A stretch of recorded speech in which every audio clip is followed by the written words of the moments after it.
الحمد لله وحده والصلاة والسلام على من لا نبي بعده أما بعد فأعوذ بالله من الشيطان الرجيم بسم الله الرحمن الرحيم واعتصموا بحبل الله جميعا ولا تفرقوا واذكروا نعمة الله عليكم إذ كنتم أعداء فألف بين قلوبكم فأصبحتم بنعمته إخوانا وكنتم على شفا حفرة من النار فأنقذكم منها كذلك يبين الله آياته لكم آياته لعلكم تهتدون. وقال تبارك وتعالى والذين كفروا بعضهم أولياء بعض إلا تفعلوه تكن فتنة في الأرض وفساد كبير. صدق الله العظيم. وعن جبير بن مطعم رضي الله تعالى عنه قال قال رسول الله صلى الله عليه وسلم ليس منا من دعا إلى عصبية رواه ابو داود.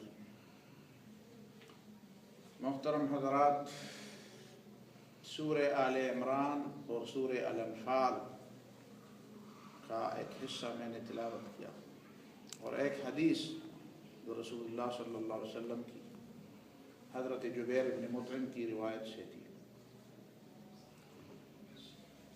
جو آیت سورہ آل عمران کی ہے اس کا ترجمہ ہے وَاعْتَصِمُوا بِحَبْلِ اللَّهِ جَمِيعًا، اور اللہ کی رسی کو مضبوطی سے اجتماعی طور پر پکڑ لو. وَلَا تَفَرَّقُوا، اور فرقوں میں نہ بٹ جاؤ، گروہوں میں نہ بٹ جاؤ. وَاعْتَصِمُوا بِحَبْلِ اللَّهِ جَمِيعًا، سب کے سب اللہ کی رسی کو پکڑو اور تفرقے میں مت پڑو، گروہ بندیاں چھوڑ دو. وَاذْكُرُوا نِعْمَةَ اللَّهِ عَلَيْكُمْ إِذْ كُنْتُمْ أَعْدَاءً، اور اللہ کی نعمت اپنے اوپر یاد کر دو کہ اس سے پہلے جب تم ایک دوسرے کے دشمن تھے. فَأَلَّفَ بَيْنَ قُلُوبِكُمْ، تو اللہ تعالیٰ نے تمہارے دلوں کو آپس میں جوڑ دیا. فَأَصْبَحْتُمْ بِنِعْمَتِهِ إِخْوَانًا، تو تم اللہ کی نعمت کی بنیاد پر بھائی بھائی بن گئے، تمہارے مقاصد ایک ہو گئے. وحدت فکر اور وحدت مقصد، اخوت کا مطلب یہ ہے، بھائی کا مطلب عربی زبان میں اخ کا مطلب یہ ہے وہ دو آدمی آپس میں بھائی ہیں جن کا مقصد ایک ہو، جن کی منزل ایک ہو. وَكُنْتُمْ عَلَى شَفَا حُفْرَةٍ مِّنَ النَّارِ، اور تم تو جہنم کے گھڑے کے کنارے پر تھے، اور تمہارے اور جہنم کے گھڑے کے درمیان صرف موت حائل تھی. ابھی تم مرے نہیں تھے ورنہ اس میں گر جاتے، اور موت آتے ہی تم نے اس میں گرنا تھا. فَأَنْقَذَكُمْ مِنْهَا، تو اللہ تعالیٰ نے تمہیں اس سے نجات دی، تمہیں نجات دی، جہنم میں گرنے سے تمہیں اللہ تعالیٰ نے نجات دی. كذلك يبين الله لكم آياته لعلكم تهتدون، اور اسی طرح اللہ تعالیٰ اپنی آیات تمہارے لیے کھول کھول کر بیان کرتا ہے تاکہ تم راستہ پاؤ. لعلكم تهتدون، مومن تھے، مومنوں کو کہا جاتا ہے لعلكم تهتدون، تاکہ تم ہدایت پاؤ. ابھی تک لوگوں نے اس بات کو سمجھا نہیں ہے. ایمان لانے کے بعد بھی ہدایت کے کئی مراتب ہیں جن کو پانا ضروری ہے، ان کو سمجھنا ضروری ہے، کا حصول ضروری ہے. ہر معاملے میں، ہر لمحے میں، ہر فیصلے میں، ہر تصور کے آتے وقت، ہر خیال کے آتے وقت، ہر فیصلہ کرتے وقت، ہر قدم اٹھاتے وقت ہدایت کی ضرورت ہوتی ہے، اور گمراہی کا خدشہ ہوتا ہے، گمراہی کا خطرہ ہوتا ہے. اگر مومن اپنے انفرادی اور اجتماعی فیصلوں میں اللہ تعالیٰ سے رہنمائی طلب نہ کرے تو کیسے وہ صراط مستقیم پائے گا، کیسے وہ سیدھے راستے پر جا سکے گا؟ اگر وہ اپنی عقل سے سیدھے راستے پر جاتا تو اللہ تعالیٰ کو اتنے انبیاء کی ضرورت کیا تھی بھیجنے کی، کتابوں کی بھیجنے کی کیا ضرورت تھی؟ اور یہ سورہ الانفال میں اللہ تعالیٰ نے فرمایا الذین کفروا بعضهم اولیاء بعض، جو لوگ کافر ہیں وہ تو آپس میں ایک دوسرے کے دوست ہیں، انہوں نے تو ایک دوسرے کو ہاتھ دیا ہوا ہے، وہ تو ایک دوسرے کی پشتیبانی کرتے ہیں، ایک دوسرے کو قوت دیتے ہیں. ہاتھ میں ہاتھ ملاتے ہیں، بات میں بات ملاتے ہیں، کھڑے ہو جاتے ہیں ایک کے مفاد کے لیے، دوسرے سارے لوگ کھڑے ہوتے ہیں۔ ایک پر کوئی افتاد پڑتی ہے تو دوسرے اس کے قریب کھڑے ہو جاتے ہیں، دنیا کو دکھاتے ہیں ہم سب ایک ہیں۔ والذین کفروا بعضهم اولیاء بعض، وہ تو ایک دوسرے کے ساتھ کھڑے ہوئے دوستی میں، مفادات میں، اسلام کے خلاف دشمنی میں، وہ ایک دوسرے کا خیال رکھتے ہیں۔ الا تفعلوہ، اے مومنو اگر تم یہ کام نہ کرو، اگر تم بھی ایک دوسرے کو ہاتھ نہ دو، اگر تم بھی ایک دوسرے کی قوت میں اپنی قوت نہ ملاؤ اور اپنے بھائیوں کے ساتھ کھڑے نہ ہو جاؤ، تو تکن فتنۃ فی الارض، پوری زمین فتنے سے بھر جائے گی، وہ فساد کبیر، اور بہت بڑا فساد برپا ہوگا، اور اس کی ذمہ داری تمہارے اوپر ہوگی۔ یہ دونوں آیتیں بہت بڑی فکر و غور کی متقاضی ہیں۔ وَاعْتَصِمُوا بِحَبْلِ اللَّهِ جَمِيعًا وَلَا تَفَرَّقُوا۔ اختلافات نچرل فطری ہیں، ان کو ختم نہیں کیا جا سکتا، لیکن گروہ بندی فطری چیز نہیں ہے، گروہ بندی فطری نہیں ہے۔ مفاد پرستی کی بنیاد پر مختلف گروہ بنانا، دین کو اس انداز سے ٹکڑے ٹکڑے کرنا، امت کو ٹکڑے ٹکڑے کرنا، یہ کوئی فطری بات نہیں ہے۔ یہ اسلام کو فائدے کی بجائے نقصان پہنچانے والی چیزیں ہیں۔ اختلافات اپنے حدود میں ہوں تو اس سے فائدہ ہوتا ہے، اس سے نقصان نہیں ہوتا۔ جب وہ اپنے حد سے بڑھ جاتے، ہر چیز اپنے حد سے جب بڑھتی ہے تو تباہی ہوتی ہے، عقل بھی اپنی حد سے بڑھ جائے تو نقصان کرتی ہے۔ علامہ اقبال نے تو یہ کہا تھا نا، خرد واقف نہیں ہے نیک و بد سے، بڑھی جاتی ہے ظالم اپنی حد سے۔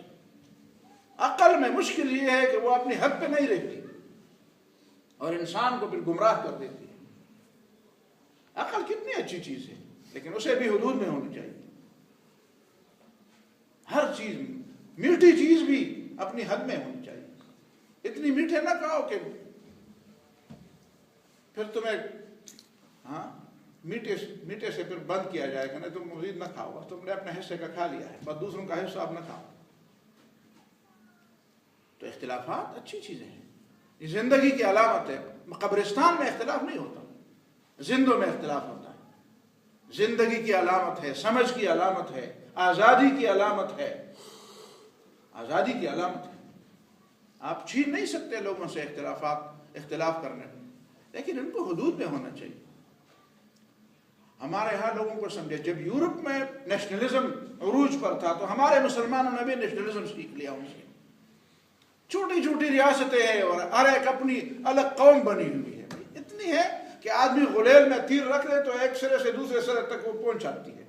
اتنی ریاستیں، وہی بھی قومی ترانے لگتے ہیں، قومی ترانے۔ تم امت کو بھول گئے، تمہیں تو کہا گیا تھا کہ انما المؤمنون اخوۃ، تم مومن ہو، آپس میں بھائی بھائی۔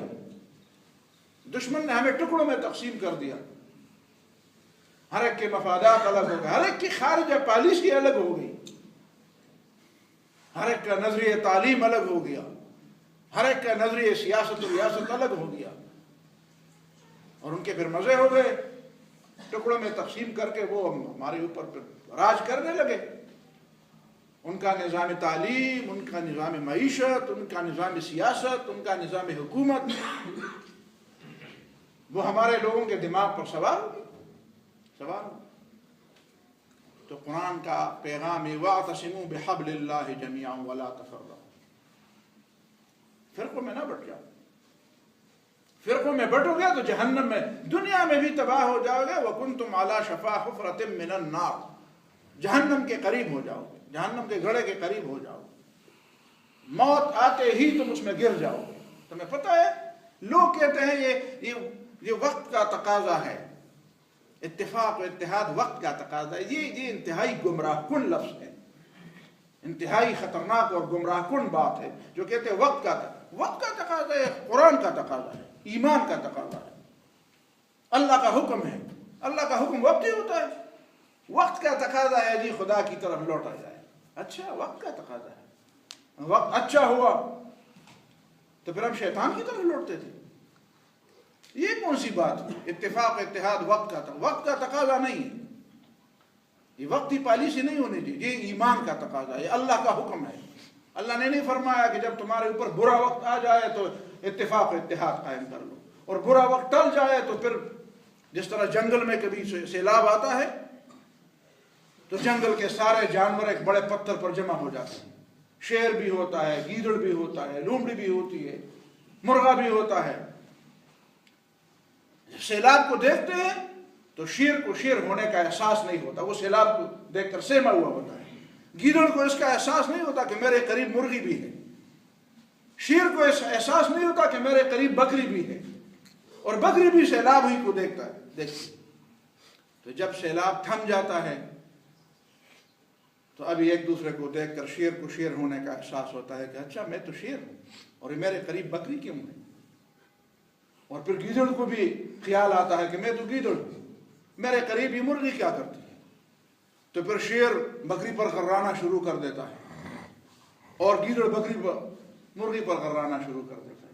یہ حالت ہے، آپ یہ چاہتے ہیں مسلمانوں کی یہ حالت ہو؟ وقتی طور پر سیلاب آ جائے تو آپ شیر کو کہتے ہیں کہ چھوڑ دو، بھول جاؤ اپنے آپ کو کہ تم شیر ہو، اور بکری کو بھی کہہ دو کہ بھول جاؤ، گیدڑ کو بھی کہہ دو بھول جاؤ کہ تم گیدڑ ہو۔ وقت کا تقاضا ہے کہ ایک دوسرے کو برداشت کر لو، لیکن جب وہ سیلاب تھم جائے اور حالات پھر نارمل ہو جائے تو پھر ایک دوسرے کو پھاڑ کھاؤ۔ اسلام یہ تعلیم دیتا ہے۔ مذہبی لوگ بھی یہی کرتے ہیں، عام طور پر مسلمانوں کو یہی سبق سکھایا جاتا ہے۔ اس کے بعد پھر گروہ بندیاں شروع ہو جاتی ہیں، پھر سے نئے سرے سے ایک دوسرے کے خلاف اکاڑ پچھاڑ شروع ہو جاتی ہے۔ خدا کی کتاب کو، خدا کے احکام کو تم بازیچہ اطفال بناؤ گے، بچوں کا کھیل بناؤ گے، تو پھر یہی صورتحال ہوگی تمہاری۔ کہیں عرب و عجم کی لڑائی ہوگی، کہیں ایران توران کی لڑائی ہوگی، کبھی کیا ہوگا، کبھی مذہبی تفرقے ہوں گے، کبھی مکتب فکر کے تفرقے ہوں گے، کبھی شیعہ سنی کے تفرقے ہوں گے، اور جب کوئی آفت آ جاتی ہے کہتے ہیں ایک ہو جاؤ، ایک ہو جاؤ۔ جی خدائی تعلیمات نہیں، خدائی تعلیمات یہ نہیں ہے ایک ہو کے رہو، واعتصموا بحبل اللہ، یہ کوئی وقتی حکم نہیں ہے۔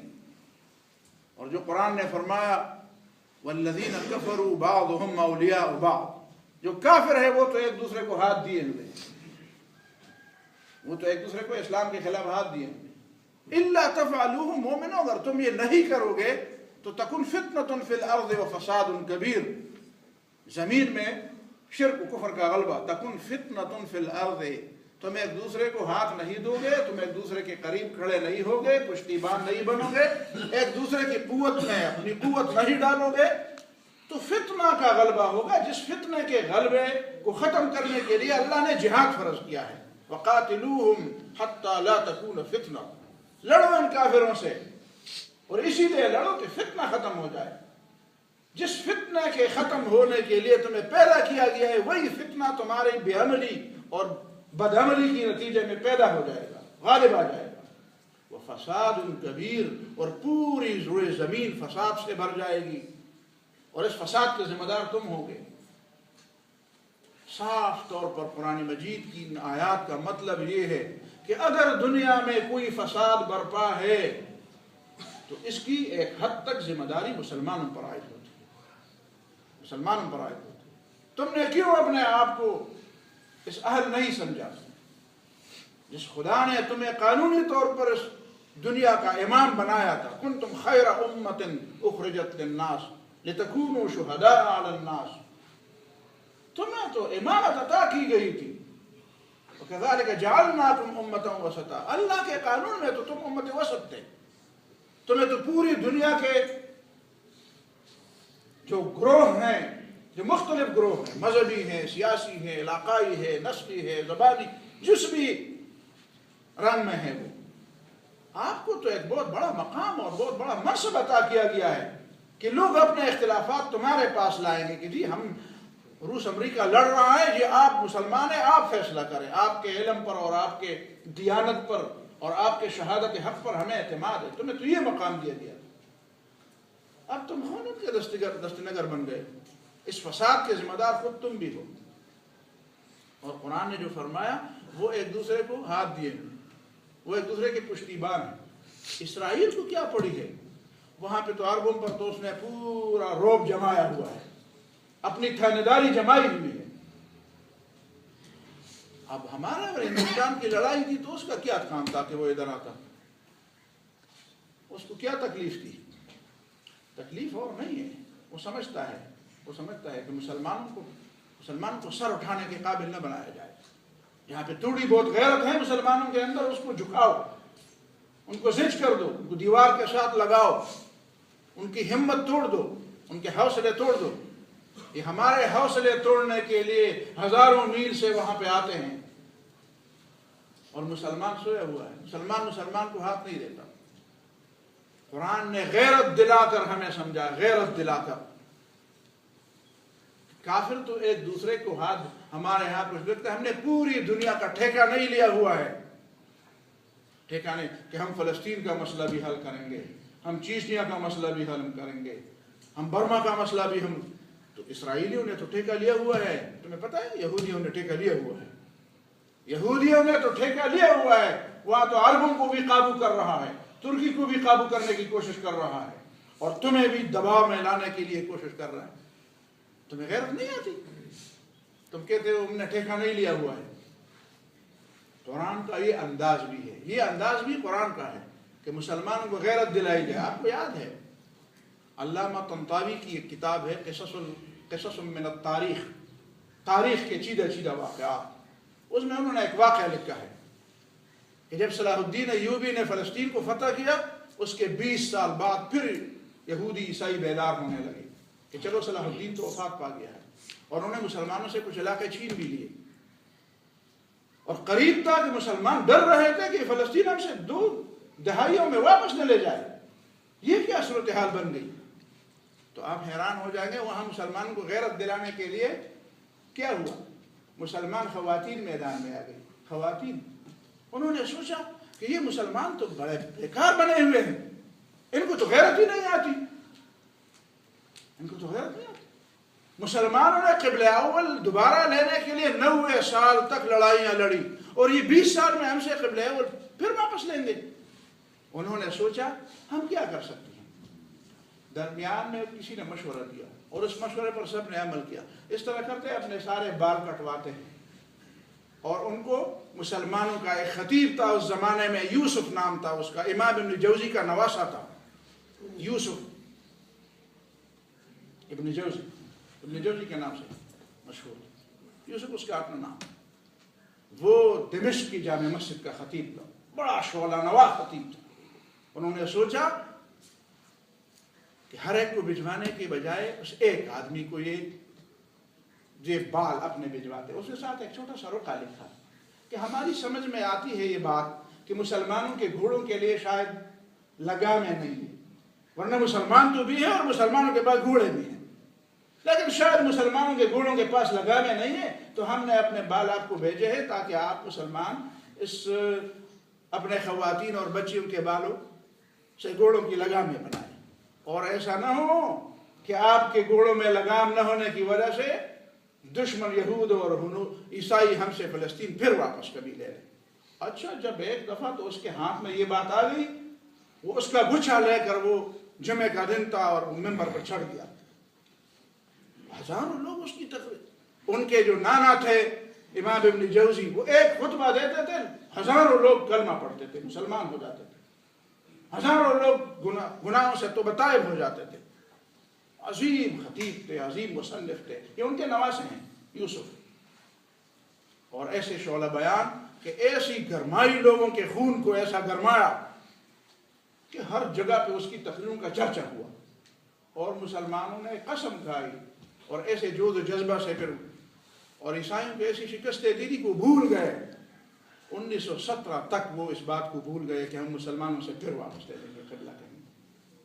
میں سمجھتا ہوں ایسے جذبے کی ضرورت ہے مسلمانوں کے اندر۔ اس بات سے میں اتفاق کرتا ہوں، آپ کہتے ہیں یار یہ گروہ جو بنے ہوئے ہیں، چھوٹے چھوٹے گروہ بنے ہوئے، مسلح گروہ ختم ہونا چاہیے، جہادی گروہ، اس سے مزید میں بات نہیں کروں گا، لیکن میں ایک بات کروں گا، وہ بات ضروری ہے۔ اس پورے قوم کو گروہ بنانے کے بجائے پورے قوم کو آپ مجاہد کیوں نہیں بناتے؟ آپ ہمارے لیڈر بنے نا، آپ جہادی بنائے، گروپوں کو نہیں بنائے. کس نے گروپ بنائے اس کی بھی میں نہیں جاؤں گا، کس نے بنائے، اچھا کیا برا کیا، لیکن آپ کی ذمہ داری نہیں بنتی کہ آپ وقت کو سمجھے اور اس وقت اور زمانے کے تقاضوں کو سمجھے. پوری قوم کو جہادی ترانوں کے عادی بناؤ، پوری قوم کو جہاد کی فکر دے دو، جہاد کا سبق سکھاؤ، اقبال کے ترانے سکھاؤ، قرآن کی آیات سمجھاؤ، پس پشت ڈال دو باقی پروگراموں کو، باقی باتوں کو پس پشت ڈال. یہودیوں میں وہاں پہ بحثیں ہو رہی ہیں کیسے پاکستان کو مٹایا جائے، کیسے ترکی کو مٹایا جائے، کیسے عربوں کو زج کیا جائے. آپ بھی ذرا ادراک کر لیں، کوئی ضرورت نہیں ہے ہمیں جہادی گروہوں کی. پوری قوم کو جہادی بناؤ، پوری قوم کو ایک فکر دے دو، سارے جوانوں کو ایک فکر. آپ کے جوان کہاں جا رہے ہیں؟ تعلیمی اداروں میں نشے ہو رہے ہیں، نشے ہو رہے ہیں. آپ کس جھولے میں جھولتے ہیں؟ آپ کس خیال میں ڈوبے ہوئے ہیں؟ خدا کے لیے اس قوم پہ رحم کرو. تم قائد ہو، تم سے پوچھا جائے گا. پوری قوم کو ایک سبق دو، پوری قوم کو جہاد کی تربیت دو، پوری قوم کو جہاد کے لیے تیار کرو. یہ نوجوان آپ کا سرمایہ ہے. کہاں جا رہا ہے یہ نوجوان؟ تو یہ وہ بنیادی چیز ہے. عصبیت کے نعرے چھوڑ دو. اسی لیے میں نے وہ حدیث سنائی آپ کے سامنے کہ حضرت جبیر بن مطعم نے فرمایا من دعا الی عصبیت فلیس منا. جو عصبیت کے نعرے لگاتے وہ ہم میں سے نہیں ہے، جو قومیت کے نعرے لگاتے وہ ہم میں سے نہیں ہے، جو وطن کے نعرے لگاتے وہ ہم میں سے نہیں ہے. امت کا نعرہ لگاؤ، اسلام کا نعرہ لگاؤ، ایمان کا نعرہ لگاؤ. اسلام کی بنیاد پر لوگوں کو ایک کر دو، ملت کی بنیاد پر، ملت مسلمہ، امت مسلمہ کی اسی کو بنیاد بناؤ، ورنہ فنا ہو جاؤ گے. اقول قولی هذا واستغفر الله لي ولكم ولسائر المسلمين واستغفروه